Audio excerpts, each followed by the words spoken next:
They downgraded Earth to servants. Now they all plead for mercy. Before it all resets, subscribe if you think they feared what we'd become. Enjoy the story. The Galactic Council chamber stretched across 3 kilometers of crystalline architecture. Representatives from 73 species gathered for what High Counselor Victor Kor considered routine business. The motion before us, Kor announced his 6 crystalline arms catching ethereal light. Concerns classification of species, 7834, C, humans of Sol 3. His voice carried ancient authority across the assembly.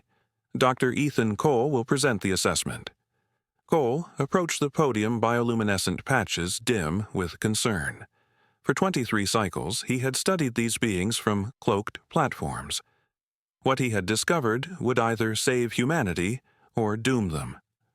Honored counselors, Cole began, I must recommend against standard protocols for this species. Humans possess adaptive capabilities transcending our classification matrix. Dismissive clicks echoed through the chamber.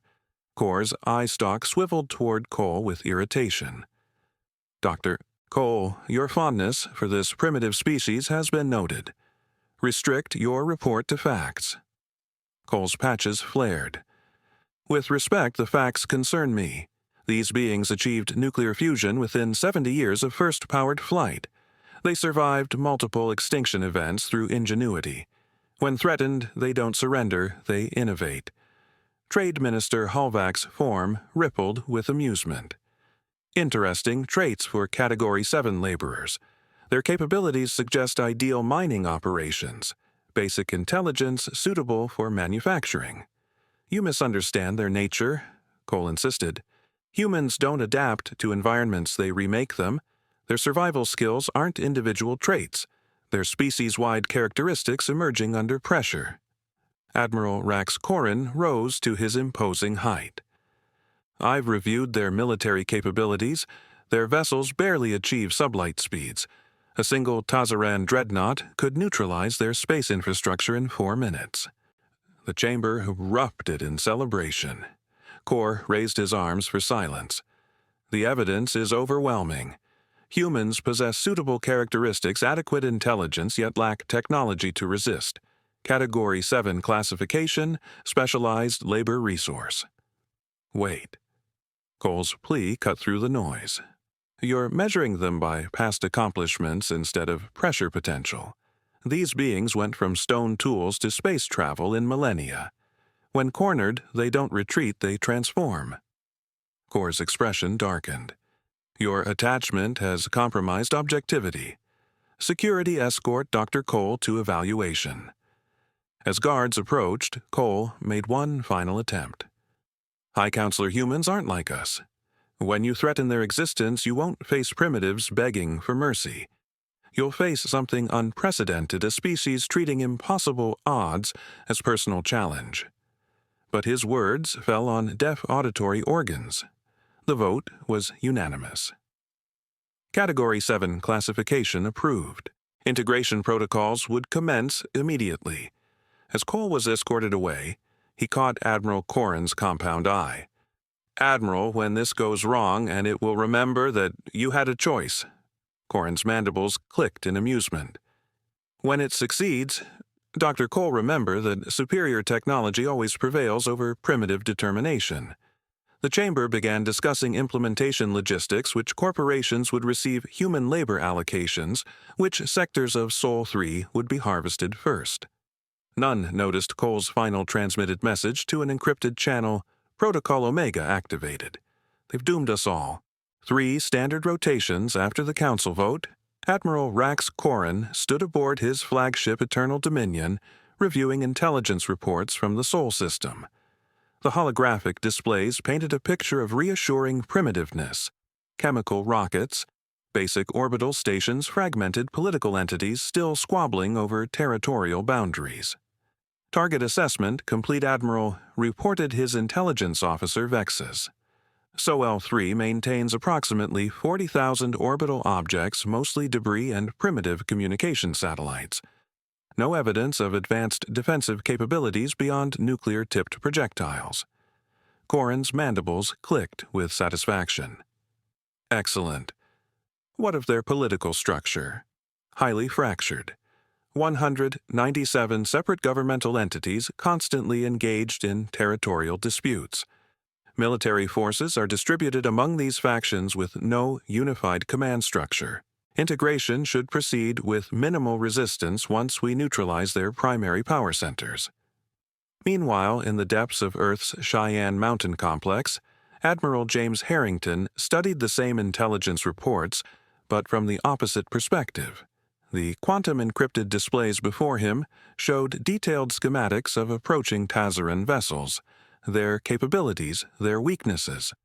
Dr. Patel, Harrington addressed the brilliant xenotechnology specialist beside him. Analysis of their shielding frequencies. Dr. Leila Patel looked up from her workstation, her eyes bright with discovery. Fascinating, Admiral. Their defensive matrices operate on predictable harmonic patterns. Very sophisticated, but they follow rigid mathematical progressions. No allowance for chaos variables. Meaning, they've engineered their future tech to be perfect under normal circumstances, but catastrophically vulnerable to unexpected inputs. Their survival skills are entirely technological. They've never needed to develop adaptive thinking under pressure. Harrington nodded grimly. And the Aegis array deployment. Phase 3 complete. 200 satellites positioned throughout the outer system, all running silent. The Tazarans read them as space debris or defunct communication relays. Lieutenant Daniel Kazuki approached with the latest diplomatic updates. Admiral, the alien fleet has entered our sensor range. They're transmitting what appears to be standard occupation protocols across all frequencies. Content. Essentially an ultimatum. Surrender all governmental authority, prepare population centers for labor allocation, or face corrective measures against our infrastructure. Harrington's expression remained calm, but his voice carried an edge of steel. And our response? Following your instructions, sir. We're broadcasting apparent confusion and fear. Multiple conflicting responses from different world governments, exactly what they'd expect from a fractured, primitive species. Dr. Patel smiled grimly. The beauty of human survival skills, Admiral, we've been underestimated so many times in our own history that we've perfected the art of appearing weaker than we actually are. Aboard the Eternal Dominion, Corrin was indeed interpreting the chaotic human responses exactly as expected. Vexus, what's the nature of their communication attempts? Multiple channels, Admiral. Various planetary leaders requesting negotiation, others offering immediate surrender, several demanding proof of our technological superiority.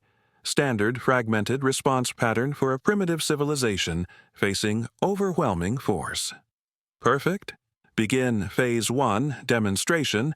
Disable their primary military satellites with minimum energy discharge. We want them frightened, not destroyed. Frightened populations make compliant workers. What Corrin didn't realize was that his minimum energy discharge was being carefully monitored, analyzed, and reverse-engineered by Dr. Patel's team in real time. Each weapons test provided crucial data about Tazaran future tech capabilities. Their energy weapons operate on focused graviton manipulation, Patel reported to Harrington. Incredibly effective against conventional matter, but they're using brute force where elegance would suffice. It's like trying to perform surgery with a sledgehammer. Effective, but wasteful and predictable. Harrington studied the tactical displays showing the alien fleet's approach vector. Dr. Patel, how long until you can modify our defensive satellites to project the same energy signatures? Already done, Admiral. The Tazarans taught us everything we need to know about their weapons systems. They just don't realize it yet. As the Tazaran fleet moved into attack position, Admiral Corrin felt the familiar satisfaction of overwhelming technological superiority. In his experience, primitive species followed predictable patterns: initial defiance, desperate negotiation attempts, then inevitable submission once they grasped the impossibility of resistance. He had never encountered a species that viewed impossible odds as a mathematics problem to be solved rather than a reality to be accepted. All vessels prepare for demonstration bombardment. Targets major population centers, defensive installations. Minimal casualties, we need the labor force intact. But in Cheyenne Mountain, Harrington was already 3 moves ahead. Lieutenant Kazuki, signal all units. Operation Ghost Strike is authorized. Show them what happens when you underestimate a species that learned warfare from each other. The Tazaran fleet emerged from hyperspace in perfect formation. 12 dreadnoughts capable of sterilizing planets, 40 escort vessels, bristling with weapons designed to shatter primitive resistance. Admiral Corrin stood on his command deck, compound eyes, reflecting targeting displays. Begin intimidation protocol. Target their largest population centers' defenses, avoid critical infrastructure. We need workers, not corpses. The first energy discharge lit space between Mars and Earth like a miniature star carrying Nova-level destruction toward Earth's primary orbital platform, and vanished. Vexus. Corrin's voice carried confusion. Sensor readings. Admiral, the discharge was absorbed. No damage. The platform is intact and operational. Mandibles clicked nervously. Impossible. Recalibrate and fire again. Double power. The second beam, twice as powerful, struck the same target and vanished, leaving the platform undamaged. In Cheyenne Mountain, Dr. Patel glowed with excitement. Admiral energy absorption working perfectly, their graviton beams channeled directly into our power grid. Earth's energy reserves increased 3,000%. Harrington smiled. Phase 2, Dr. Patel. With pleasure. Above Earth, the primitive platforms shifted configuration. What Tazarans read as basic satellites revealed themselves as sophisticated adaptive systems, each glowing with absorbed alien energy. Corrin watched in horror as sensors registered impossible readings. Explain what I'm seeing. The human platforms are returning our signatures, but they're not reflecting, they're amplifying. The first return volley struck escort vessel Crimson Talon amidships. The shields, designed to repel known weapons, offered no resistance. The beam passed through defenses, surgically disabling primary systems while leaving life support intact. Within minutes, 5 Tazaran vessels found themselves powerless, drifting crews unharmed, but ships neutralized. How? Corrin demanded. Their readings indicated primitive nuclear capabilities. Dr. Cole's voice crackled over communications, bypassing security protocols. Admiral Corrin, I tried warning the Council about humanity's survival skills. Cole, how are you on a human vessel? Because when you dismiss the expert who studied your target, that expert finds employment elsewhere. Meet Admiral James Harrington. A human face appeared, calm, intelligent eyes, showing no fear, only professional competence. Admiral Corrin, I'm offering one opportunity to withdraw peacefully. Corrin's warrior pride flared. Impossible. We have technological superiority. Your tricks cannot defeat the Tazaran fleet. Harrington's expression didn't change. Admiral, you've spent so long conquering primitive worlds that you've forgotten the difference between primitive and underdeveloped. Or we may not have hyperspace travel, but we've perfected turning enemies' advantages against them.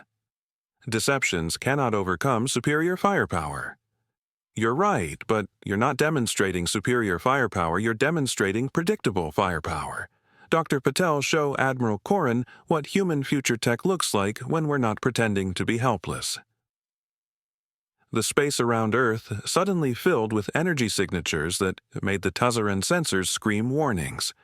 Hundreds of objects previously invisible to their detection systems became visible as they dropped their stealth protocols. The debris field surrounding Earth's orbital space revealed itself as the largest defensive network the galaxy had ever seen.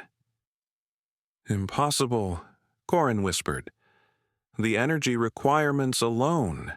Your planet lacks the infrastructure for this level of technological development. You keep using that word, Harrington replied. I don't think it means what you think it means. Admiral Humanity has been preparing for this moment since we first looked up at the stars and wondered what might be looking back. Did you really think a species that survived ice ages, plague pandemics, and 2 world wars would be caught off guard by an invasion we've been expecting for decades? Dr. Cole's voice added context. Admiral Corrin, I tried to explain this to the Council. Humans don't just survive threats, they learn from them. Every invasion scenario, every possible attack pattern, every technological advantage you might possess, they've already wargamed it, planned for it, and developed countermeasures. Corrin stared at his tactical displays, showing 6 of his most advanced vessels neutralized without a single human casualty. What do you want right now? For you to turn your remaining ships around and leave our system peacefully, Harrington replied.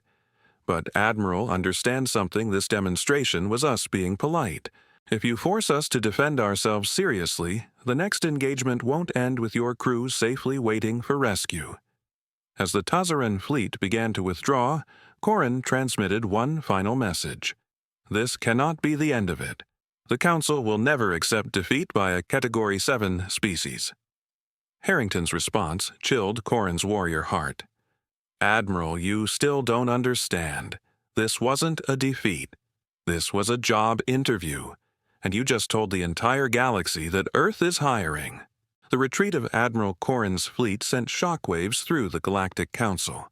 High Counselor Victor Kor found himself facing something his ancient civilization had never encountered, a Category 7 species that had not only resisted superior technology, but had turned that very technology against its wielders. Impossible, Kor muttered, his crystalline arms trembling with rage as he reviewed the battle reports. Dr. Cole's warnings were prescient, but this level of adaptive capability suggests something far beyond normal species parameters.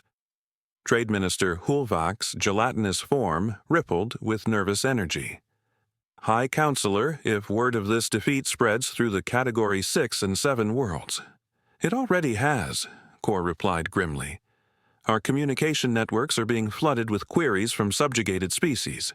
Some are requesting clarification of their status. Others are demanding immediate reclassification hearings. What Kor didn't yet realize was that Dr. Leila Patel had accomplished something unprecedented in galactic history. Within hours of the first skirmish, she had not only reverse-engineered Tazaran energy weapons technology, but had improved upon it exponentially. In her laboratory beneath Cheyenne Mountain, Patel worked with barely contained excitement. Admiral Harrington, the implications of what we've discovered are staggering. The Tazaran's future tech isn't just energy-based, it's predictably energy-based. They've optimized their entire technological matrix for efficiency rather than adaptability. Meaning they've created the perfect weapons for fighting other civilizations that think exactly like them. But human survival skills develop differently. We learn to adapt, improvise, overcome. Their strength becomes our opportunity. Lieutenant Kazuki approached with urgent intelligence reports. Admiral, we're intercepting communications from across the galaxy. At least 17 Category 6 and 7 worlds are requesting direct diplomatic contact with Earth. They want to know how we defeated a Galactic Council enforcement action. Harrington studied the incoming messages carefully. Each one told the same story worlds that had been classified as resource planets, or labor suppliers, now suddenly interested in humanity's approach to interstellar relations. Dr. Cole, Harrington addressed their Galactic Council defector. What's the significance of this response pattern? Cole's bioluminescent patches flickered with something between excitement and terror. Admiral, you've just accomplished something no species has ever done. You've given hope to every subjugated world in the galaxy. The Council's entire power structure depends on the assumption that technological superiority equals unquestioned authority.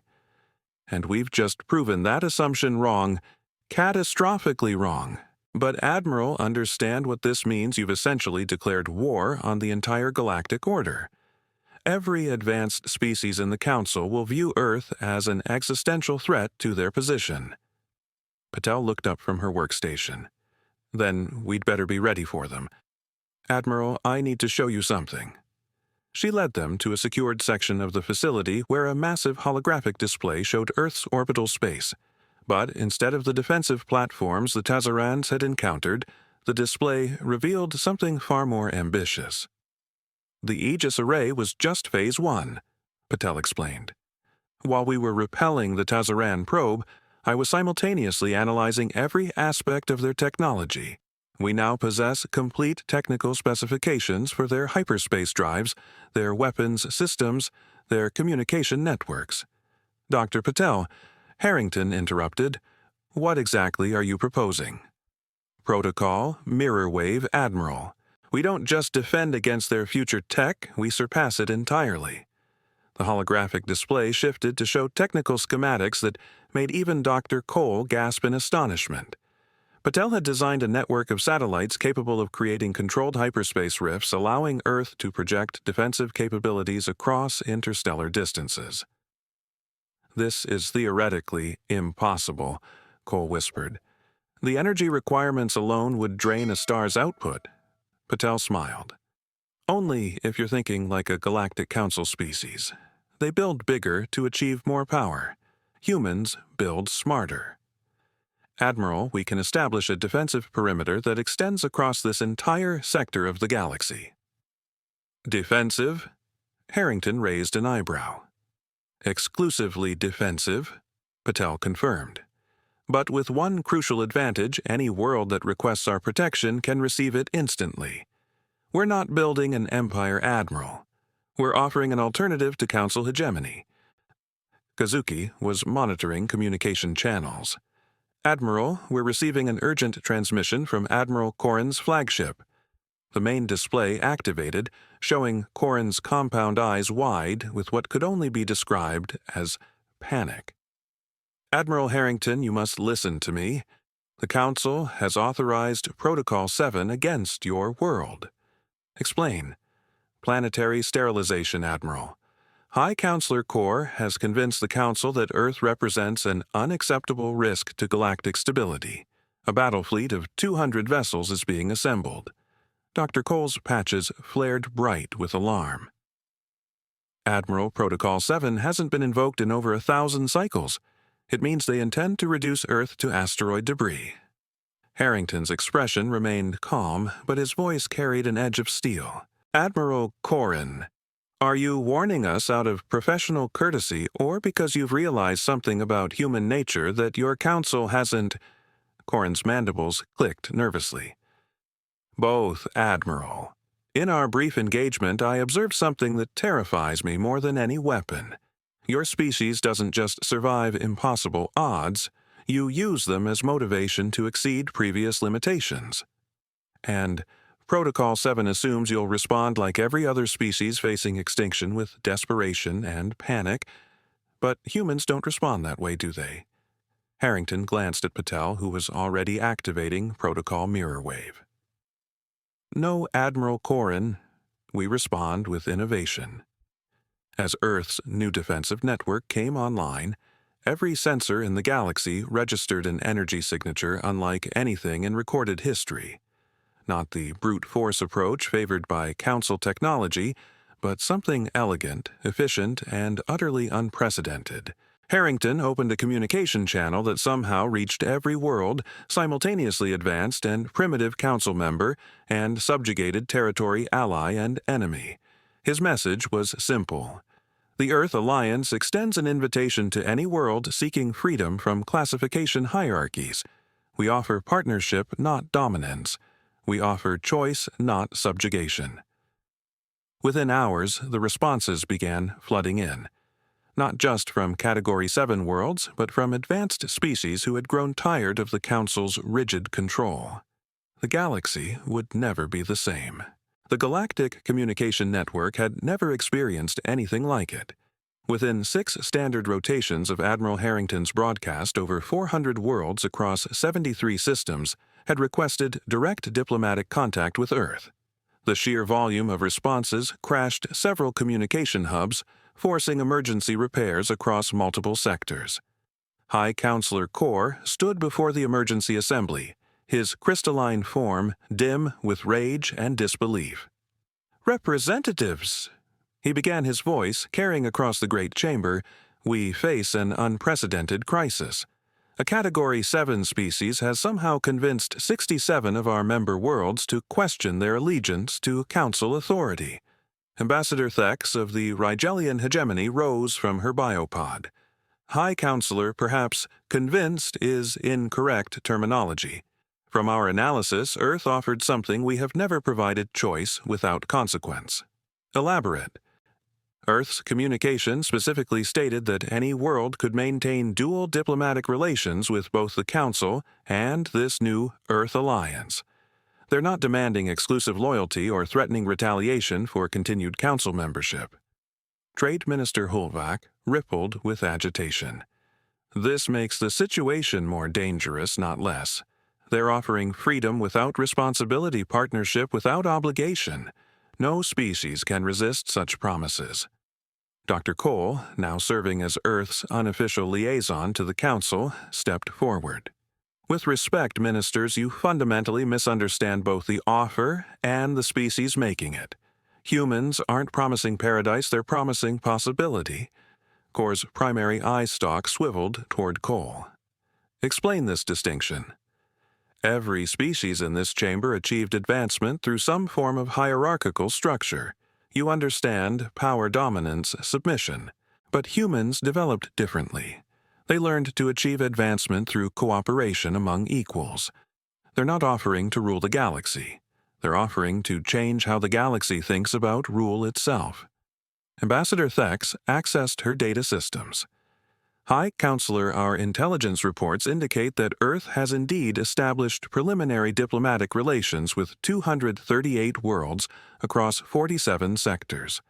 But analysis of their agreements shows something unprecedented." Continue. "Each agreement is different. Earth adapts their proposal to match the specific needs and capabilities of each world. There are no standardized categories, no universal classification systems. They treat every species as unique." The chamber fell silent as the implications registered. For millennia, the Galactic Council had maintained order through rigid classification. Every species, every world, every civilization fitted into predetermined categories with predetermined roles. Meanwhile, aboard the Earth vessel, Unity's Hope Admiral Harrington was experiencing firsthand the complexity of managing diplomatic relations with dozens of alien species simultaneously. Admiral Lawton Kazuki reported, "We have confirmed alliances with 37 worlds, preliminary agreements with 86 more, and formal diplomatic recognition from 12 previously neutral systems." Dr. Patel looked up from her analysis station. "Admiral, the technological exchange opportunities are staggering. The Centaurian Collective has offered bio-adaptive future tech in exchange for our defensive satellite specifications. The Vegan Trade Union wants to share their hyperspace efficiency improvements for access to our communication encryption protocols." "And the risks?" Harrington asked. Dr. Cole, participating via encrypted channel from the Galactic Council chambers, provided context. "Admiral, you've essentially created a parallel galactic civilization in less than a standard week.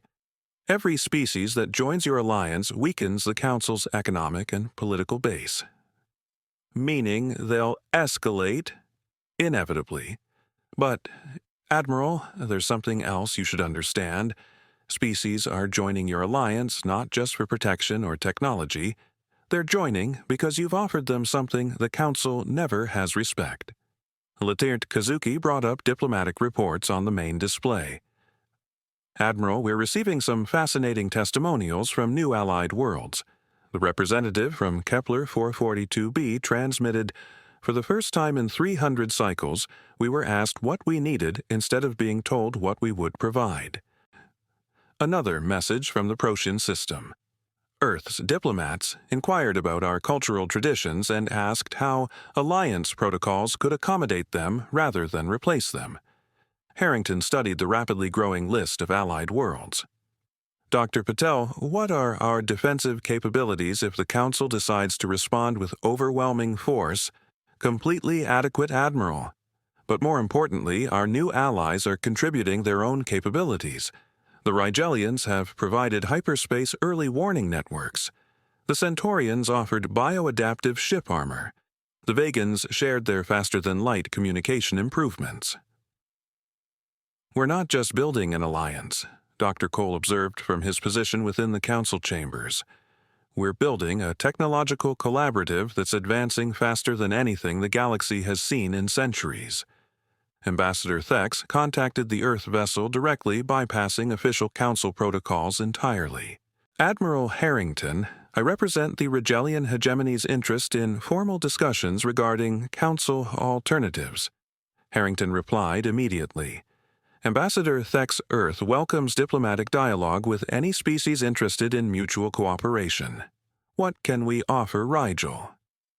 "The opportunity to be partners rather than subordinates, Admiral. The Council has classified us as Category 4 Advanced Resource Providers.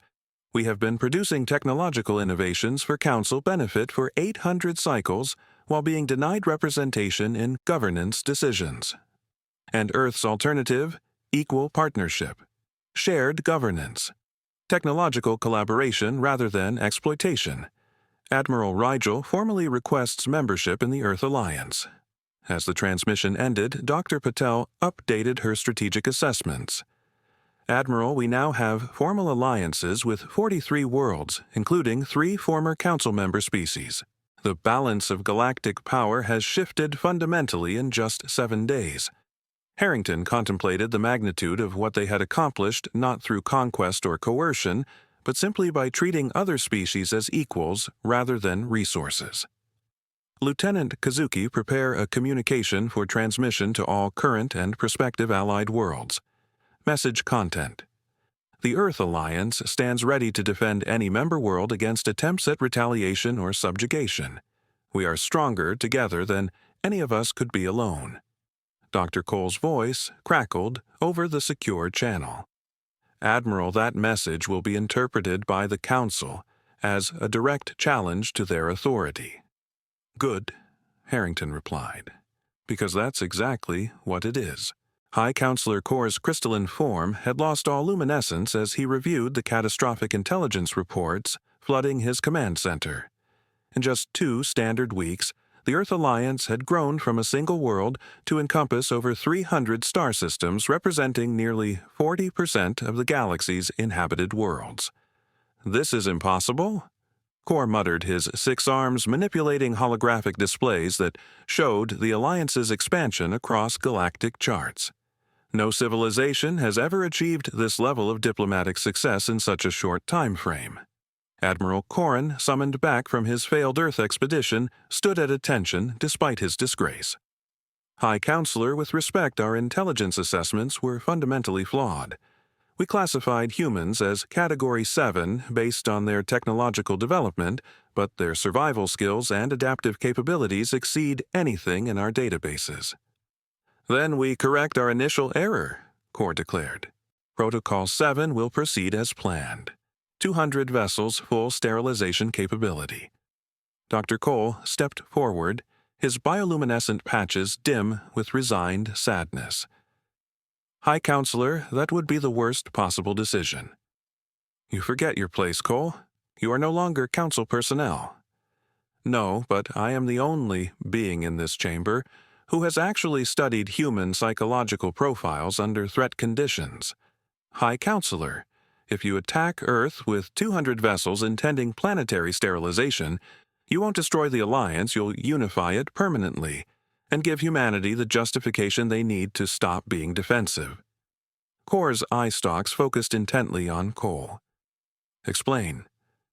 "Humans possess a psychological trait our species lacks: proportional response escalation. The Tazaran probe attack was met with defensive measures, but if you attempt genocide against their home world, yes, they'll respond with tools we haven't seen yet because they haven't needed to use them." Admiral Corrin's compound eyes darkened. "What tools?" Dr. Cole accessed his personal research files displaying psychological profiles that had taken him decades to compile. Throughout human history, their greatest technological leaps occurred during existential threats. Their atomic weapons, their space program, their global communication networks all developed under pressure from external dangers. Irrelevant, Core dismissed. Their primitive nuclear weapons cannot threaten a 200-vessel battle fleet. High Counselor, Cole insisted, you're still thinking about what they've already shown us, but humans are the only species we've encountered that actively conceals their true capabilities until forced to reveal them. Meanwhile, in Earth's expanded command complex, Admiral Harrington was reviewing battle plans with Dr. Patel and their new alliance partners.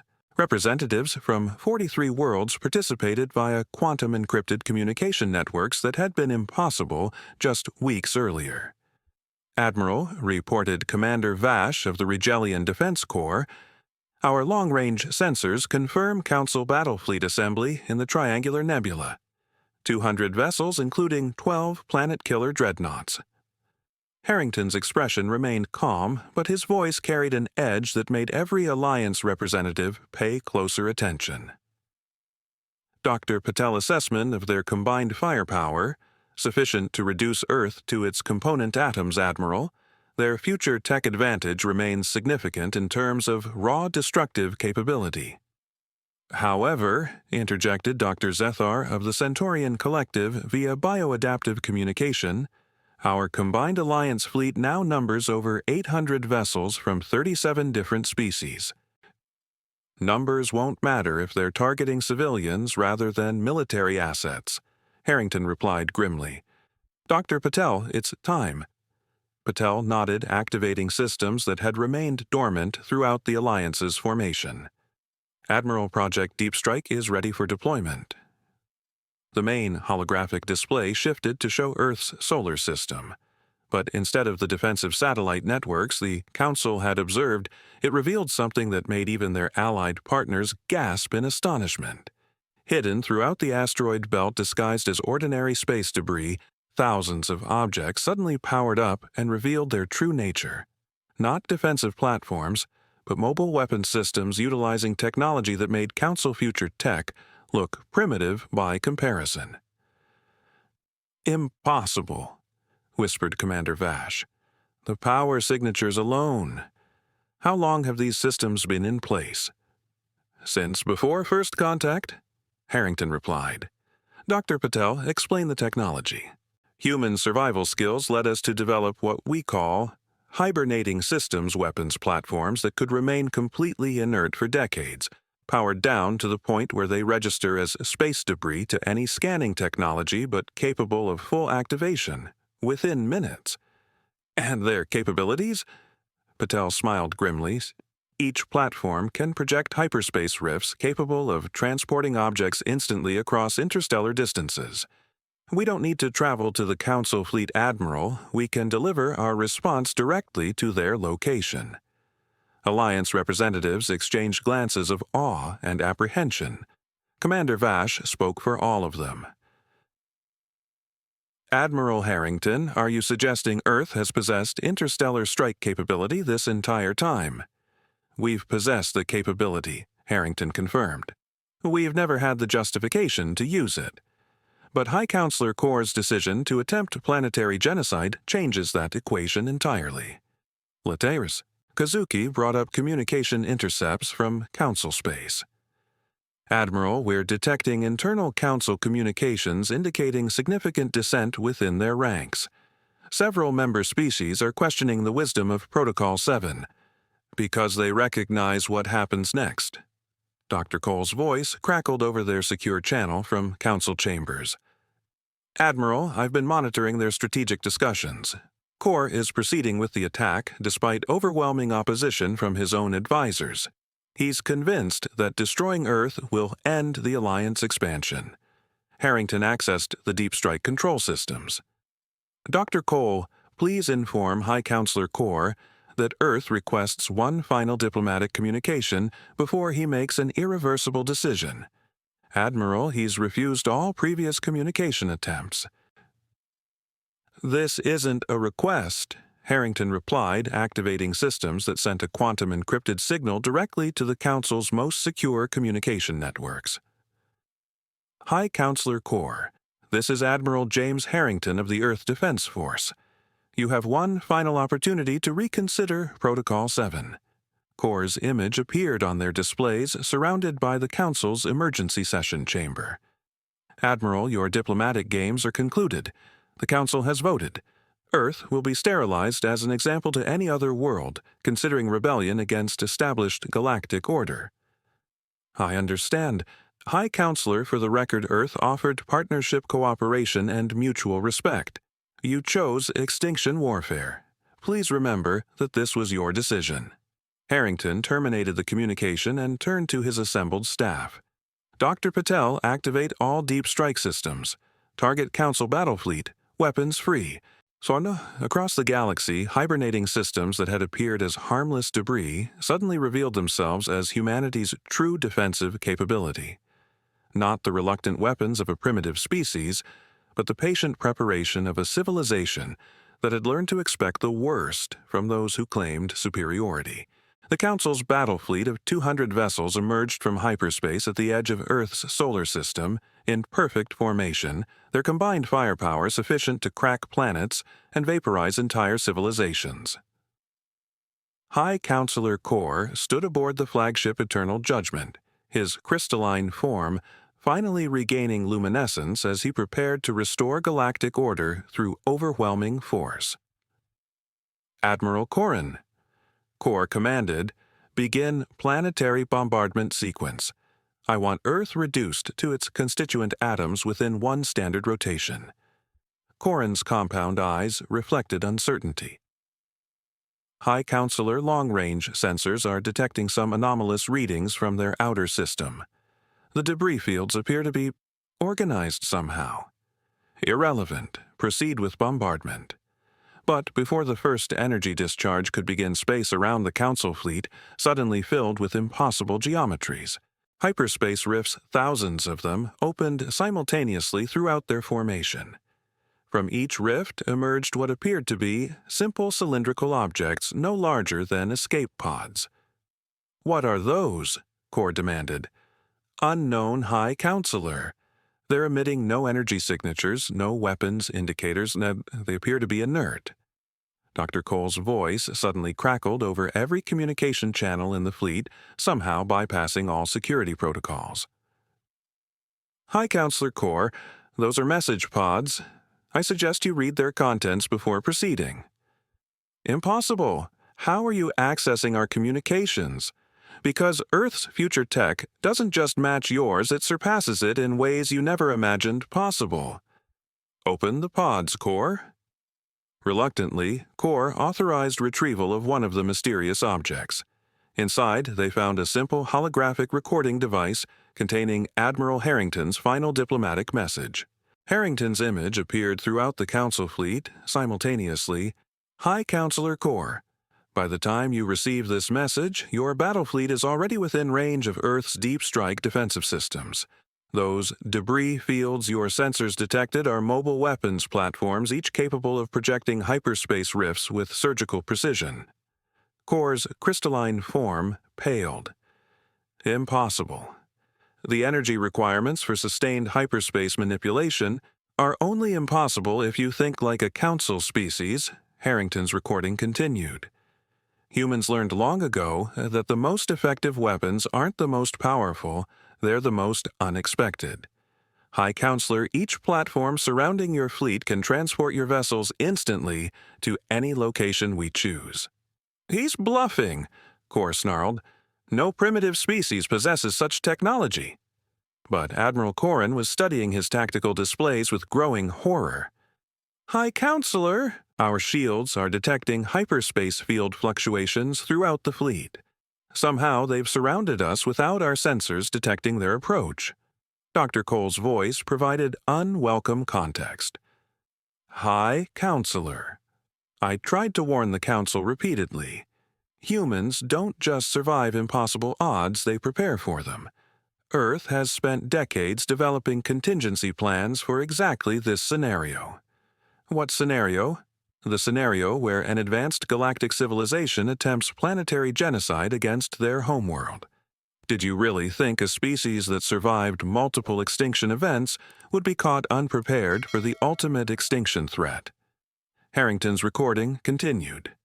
High Counselor, I'm going to demonstrate why attacking Earth was the worst decision in galactic history. Without warning, the Council flagship found itself transported instantly across interstellar space, emerging in orbit around a dead world at the galaxy's edge. The experience of instantaneous hyperspace travel without proper shielding left every crew member disoriented and terrified. Location, Core demanded weakly.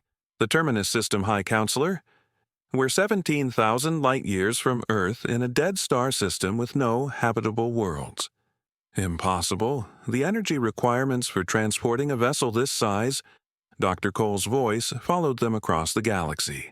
High Counselor, you're experiencing what humans call applied survival skills. Every contingency you thought impossible, they've already solved.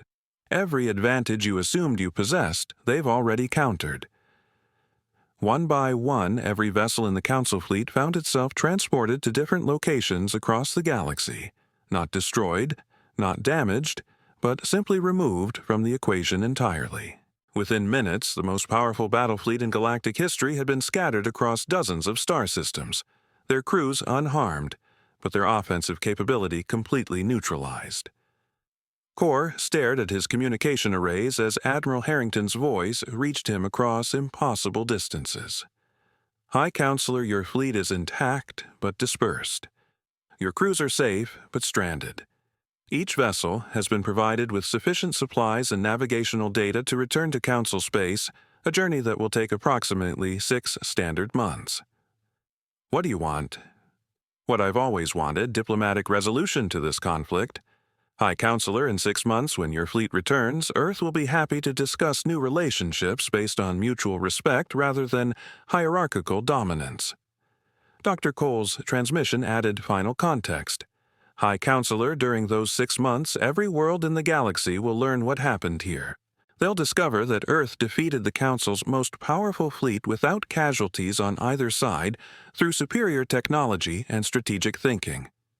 As communication ended, Core realized the magnitude of his defeat.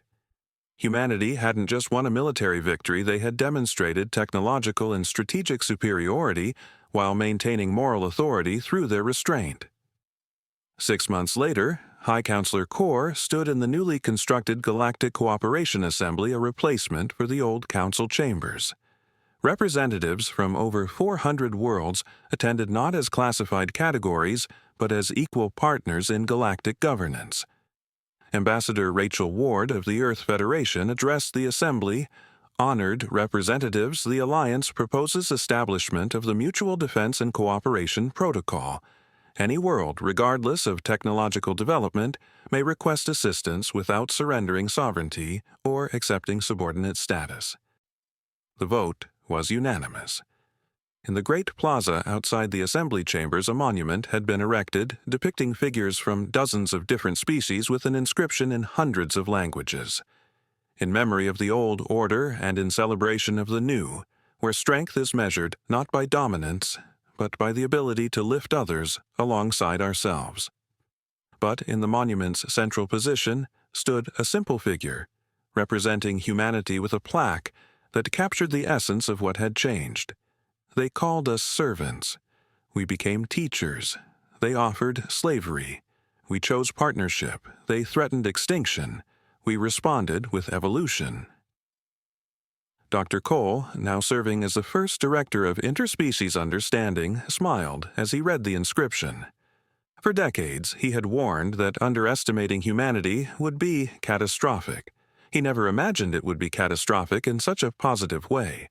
The galaxy had learned that HFY stories weren't just entertainment, they were instruction manuals for what happens when an underestimated species finally gets a chance to show what they're truly capable of.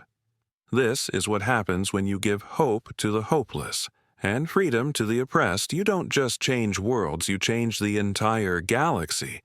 The universe is full of stories waiting to be told and civilizations waiting to be inspired. What story will you help write? Like this video if you believe every species deserves respect, subscribe for more stories of unlikely heroes, and comment below with your thoughts on what makes humanity's greatest strength our technology or our heart. The adventure continues, and the galaxy is watching.